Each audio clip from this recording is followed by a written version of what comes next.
The Archetypal Mirror, When Ancient Cards Reveal Hidden Truths.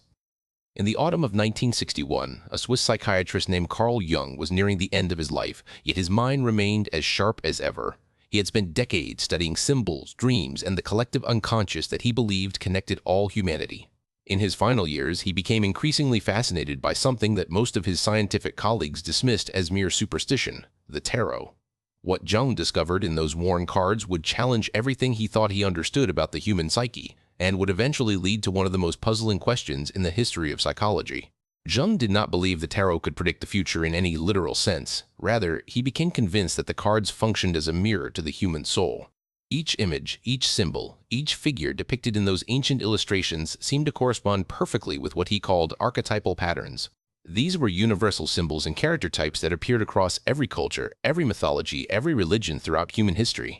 The question that haunted him was simple yet profound: how could cards created centuries ago by people with no knowledge of modern psychology contain such accurate representations of fundamental human personality patterns? The incident that would spark decades of investigation began when Jung received a visitor at his home in Zurich. The man was a retired university professor who claimed to have experienced something extraordinary. For 40 years, he had kept a journal documenting his dreams. Without any formal training in psychology, he had noticed patterns emerging in his unconscious mind. When he finally learned about Jung's work with archetypes, he became obsessed with understanding these patterns. One evening, out of curiosity, he pulled out an old tarot deck that had belonged to his grandmother. As he laid out the cards in a simple spread, he was struck by an overwhelming sense of recognition. Each card seemed to speak directly to the archetypal figures that had been appearing in his dreams for decades. What the professor described was not a mystical revelation or a supernatural occurrence. Rather, it was a moment of profound psychological insight. The tarot, he explained to Jung, had somehow organized and crystallized patterns that his own unconscious mind had been expressing all along. The cards gave form and language to experiences that existed within him but had never been consciously articulated. Jung listened intently, taking notes, asking questions that probed deeper into the professor's experience. This encounter would lead Jung to undertake one of his most unconventional investigations. He began studying the tarot not as a fortune-telling device, but as a repository of archetypal knowledge. He examined the symbolism in each card, traced its historical origins, and compared it to mythological figures from cultures around the world. What he found was striking. The magician appeared in various forms across ancient traditions, the wise man who understands the laws of nature and can manifest his will into reality. The high priestess embodied the principle of hidden knowledge, intuition, and the mysteries that lie beyond conscious understanding. The emperor and empress represented the masculine and feminine principles of creation and authority. But Jung's investigation went deeper than simple symbolic correspondence.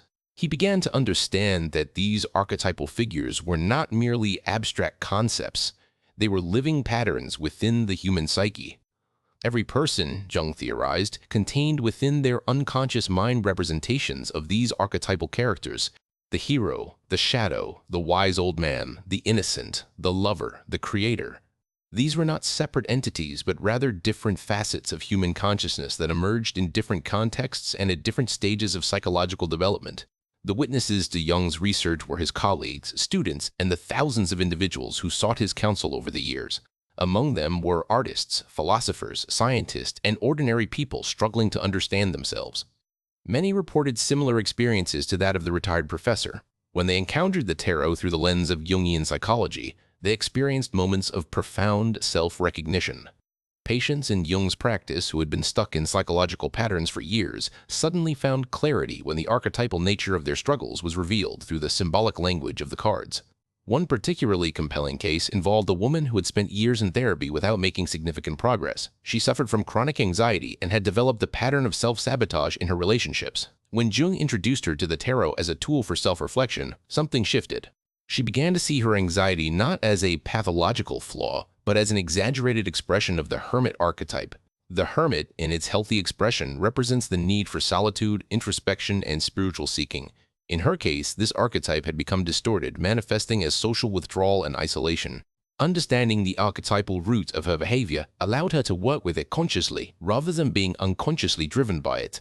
The investigation into how the tarot could serve as a tool for psychological development led Jung and his followers to map out the correspondences between the major arcana cards and fundamental archetypal patterns. The Fool's Journey, a concept that emerged from this research, described the progression of human consciousness through different stages of development. The fool begins as the innocent, unaware of the complexities of existence. Through a series of encounters with different archetypal energies, the fool gradually develops wisdom, integrates shadow aspects, and moves toward wholeness. This journey mirrored what Jung called individuation, the process of becoming fully oneself by integrating all aspects of the psyche, including those parts we typically reject or ignore. The tarot, when viewed through this lens, became a map of human psychological development. Each card represented a stage in this journey, a challenge to be met, a lesson to be learned, an aspect of self to be integrated. The details of Jung's investigation revealed something even more intriguing. As he studied the symbolism across different tarot decks and different historical periods, he noticed remarkable consistency in how certain archetypes were portrayed. The magician almost always held a wand or staff, symbolizing the ability to direct energy and intention. The high priestess was consistently depicted with symbols of the moon and mystery. The death card, despite its fearful appearance, always represented transformation and renewal rather than literal death. How had these symbolic correspondences remained so consistent across centuries and cultures, especially before modern communication could spread such information widely? Similar cases of archetypal recognition appeared throughout the history of psychology. Therapists reported that when clients encountered the tarot through a Jungian framework, they experienced breakthroughs in understanding their own behavior patterns. Creative individuals, from writers to musicians to visual artists, described using the tarot as a catalyst for accessing deeper layers of inspiration. The cards seemed to open a door to the collective unconscious, allowing individuals to tap into universal patterns of human experience that transcended their personal histories. One musician described how meditating on the Hermit card before composing helped him access emotional depths he had been unable to reach before. A writer explained how the Magician card became the template for understanding her protagonist's journey. A visual artist spoke of how the symbolism in the tarot cards seemed to bypass his rational mind and speak directly to his creative intuition. These were not mystical experiences in the supernatural sense, but rather moments of profound psychological insight that the symbolic language of the tarot seemed uniquely capable of facilitating. The investigation into why the tarot worked so effectively as a tool for self-reflection led to several important theories. The first theory, which Jung himself favored, was that the tarot was a crystallization of archetypal knowledge that existed in the collective unconscious. Just as all humans share certain biological structures, Jung proposed that all humans share certain psychological structures. These archetypal patterns are universal patterns of human experience. The tarot, created over centuries by many different hands, had somehow managed to capture and organize these fundamental patterns in visual form. A second theory suggested that the tarot's effectiveness lay in its ambiguity and richness of symbolism. Unlike modern diagnostic tools that attempt to be precise and specific, the tarot cards contained multiple layers of meaning. This ambiguity allowed each person to project their own unconscious material onto the cards. In this view, the tarot did not reveal anything that was not already within the person. Rather, it functioned as a mirror that reflected back what was already present in the individual's psyche. A third theory proposed that the tarot worked through a mechanism similar to what psychologists call projective identification. When a person encounters a symbolic image, their mind automatically begins to create meaning and narrative around that image. The tarot's archetypal imagery was particularly effective at triggering this process because the symbols were rich enough to contain multiple meanings while still maintaining coherence and psychological resonance. A fourth theory, one that some researchers pursued more cautiously, suggested that the tarot might be accessing something that existed beyond individual psychology. If Jung was correct that certain archetypal patterns were truly universal and fundamental to human consciousness, then perhaps the tarot was tapping into something that could be understood as a kind of universal language of the psyche. Some researchers propose that this was not supernatural or mystical in nature, but rather represented a level of human consciousness that modern science had not yet fully mapped or understood. The open questions that remained were profound and unsettling. If the tarot truly did represent fundamental archetypal patterns, what did this say about human consciousness? Were these patterns simply products of human evolution and culture, or did they point to something deeper? How could ancient card creators have captured these patterns so accurately without conscious knowledge of modern psychology? Was the tarot's effectiveness purely psychological, or did it suggest the existence of a collective level of consciousness that all humans shared? Another open question concerned the relationship between the tarot and actual human development. If the Fool's Journey did indeed map the stages of psychological development, could the tarot be used not just for reflection, but as a guide for conscious development? Could individuals use the cards to identify which archetypal patterns they needed to develop or integrate? Could the tarot serve as a practical tool for what Jung called the work of individuation? Researchers also grappled with the question of how to study the tarot scientifically. How could one measure the effectiveness of the tarot as a tool for self-reflection? How could one distinguish between genuine archetypal resonance and simple confirmation bias or projection? These questions pushed the boundaries of traditional psychological research and forced investigators to develop new methodologies that could honor both the subjective experience of individuals and the objective standards of scientific inquiry.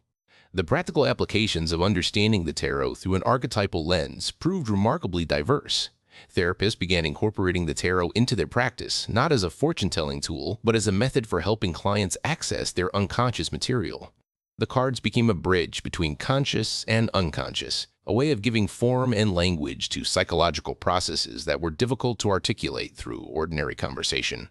In educational settings, some progressive institutions began exploring how the tarot could be used as a tool for teaching about human psychology and development.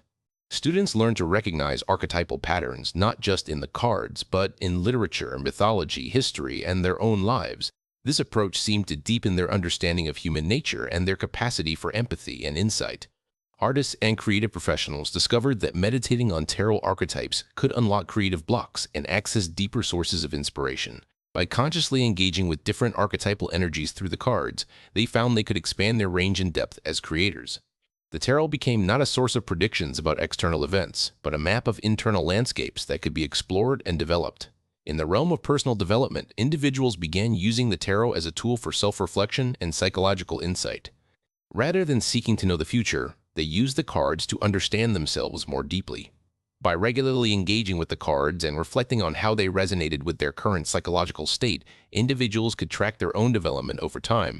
They could identify patterns, recognize when they were stuck in particular archetypal expressions, and consciously work toward greater psychological wholeness. The symbolism in the tarot revealed itself as extraordinarily sophisticated when examined from a psychological perspective. The magician held the tools of creation, but his power depended on his understanding and intention. The high priestess sat before a veil, representing the boundary between conscious and unconscious.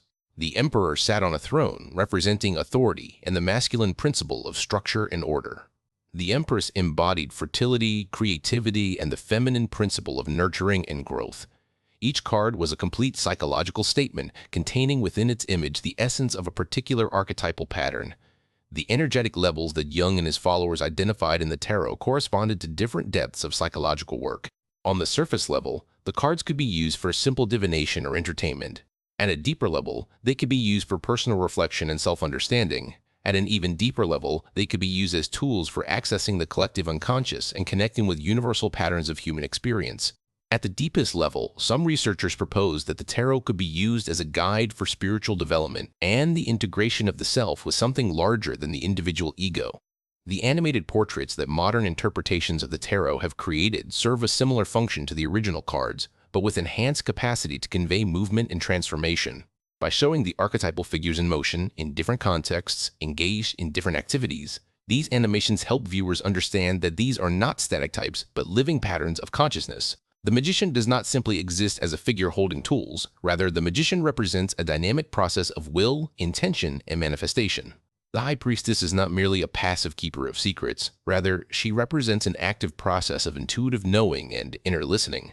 The philosophical explanation for why the tarot worked so effectively as a tool for self-understanding rested on several key insights. First, human beings are fundamentally meaning-making creatures.